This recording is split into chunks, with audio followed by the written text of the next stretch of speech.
Would you be willing to invest a little bit more in products that protect both your health and the planet in the long run? This is the real question when it comes to the cost of replacing PFAS.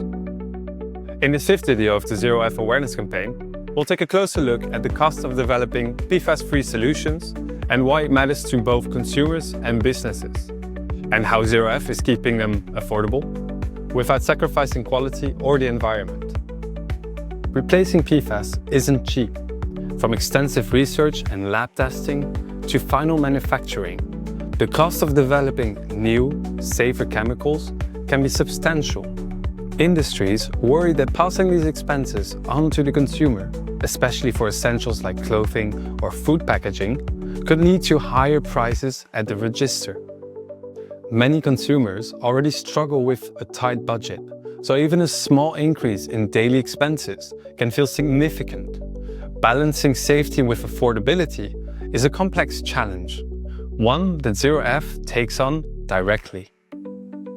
While affordability is not a requirement of the Safe and Sustainable by Design framework, ZeroF has made it a key element because we know it is an important consideration for both consumers and the industry.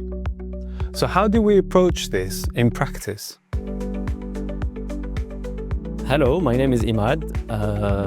I'm a consultant at LGI, and I've been working mainly on impact assessments, whether environmental assessments or economic assessments. And I started working on the ZeroF project since its launch, so 2 years ago. So as part of our Safe and Sustainable by Design approach, we try to evaluate the full cost apparatus of our PFAS-free alternatives, from production to disposal. We take not only into account the initial cost, but we also take into account environmental and long-term environmental and economic effects. So our aim is to keep the price increase below 25%, to keep our product affordable yet sustainable. But how do we ensure that these higher upfront costs are truly worth it in the long run?